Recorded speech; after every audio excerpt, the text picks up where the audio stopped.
ప్రపంచ శాంతికి America, NATO దేశాల సామ్రాజ్యవాదం విఘాతం కలిగిస్తోందని సిఐటియు జిల్లా ప్రధాన కార్యదర్శి చెక్కల రాజ్ కుమార్, జిల్లా ఉపాధ్యక్షులు కె సత్యరాజు తెలిపారు. ఆదివారం కాకినాడ మెయిన్ రోడ్లోని మసీద్ సెంటర్ వద్ద వరల్డ్ ఫెడరేషన్ కార్మిక సంఘాల సమైక్య పిలుపు మేరకు సిఐటియు ఆధ్వర్యంలో సామ్రాజ్యవాద వ్యతిరేక ఆందోళన కార్యక్రమం చేపట్టారు.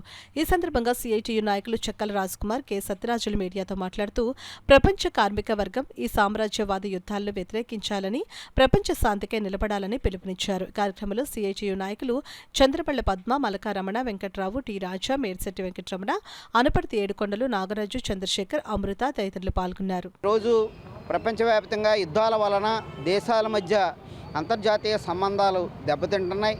పర్యావరణం చాలా తీవ్రమైన ఒడిదుడుకులకు లోనవుతుంది. అలాగే ఆరోగ్యం ఇప్పటికే మంకీ ఫాక్స్ వచ్చి యూరప్ ఖండంలో చుట్టేస్తుంది.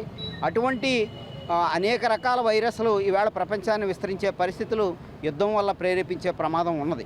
అంచేత ఐక్యరాజ్య సమితి వెంటనే అమెరికా సామ్రాజ్యవాదాన్ని నిలువరించాలి. ప్రపంచ ప్రజల యొక్క ఆరోగ్యాన్ని వీటన్నిటినీ కాపాడే చర్యలు చేపట్టాలి. అమెరికాలో కీలుబొమ్మగా ఐక్యరాజ్య సమితి ఉండకూడదు. అలాగే ప్రపంచంలో ఉండే ఇతర దేశాలు కూడా ఈ సామ్రాజ్యవాదాన్ని వ్యతిరేకించాలి. ప్రజలు కూడా శాంతి సామరస్యాలను ప్రోత్సహించే విధంగా సామ్రాజ్యవాదాన్ని, యుద్ధోన్మాదాన్ని, ఈ యుద్ధాలని తీవ్రంగా వ్యతిరేకించాలని సిఐటియు కోరుకుంటుంది. ఆ రకంగా ప్రజలందరూ ఈ ఉద్యమానికి సహకరించాలని, శాంతి నెలకొల్పడానికి సహకరించాలని విజ్ఞప్తి చేస్తారు. భారత విదేశాంగ విధానం ప్రజల ప్రాణాలకి రక్షణ కల్పించేదిగా ఉండాలి, యుద్ధాలను నివారించేదిగా ఉండాలి. కానీ ఇవాళ మోడీ దాన్ని వ్యతిరేకంగా చేస్తున్నటువంటి పరిస్థితి ఉంది. మరో పక్కన నాటో దేశాలు కావాలని చెప్పి రష్యా సరిహద్దుల్లోకి అణ్వాయుధాలు తీసుకెళ్లేందుకు చేస్తున్నటువంటి ఏర్పాటులో భాగంగా ఇవాళ ఉక్రెయిన్ యుద్ధం అనేటువంటిది ఏర్పాటు చేయడం జరిగింది.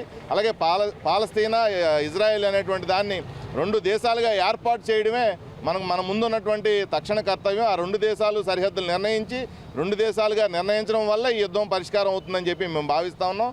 కాబట్టి సామ్రాజ్యవాదం జరిపేటువంటి యుద్ధాల పట్ల ప్రజలు అప్రమత్తంగా ఉండాలి. ఎందుకంటే యుద్ధం ఎక్కడ జరిగినా దాని మూల్యం మాత్రం పేదలు చెల్లించుకోవాల్సి వస్తుంది.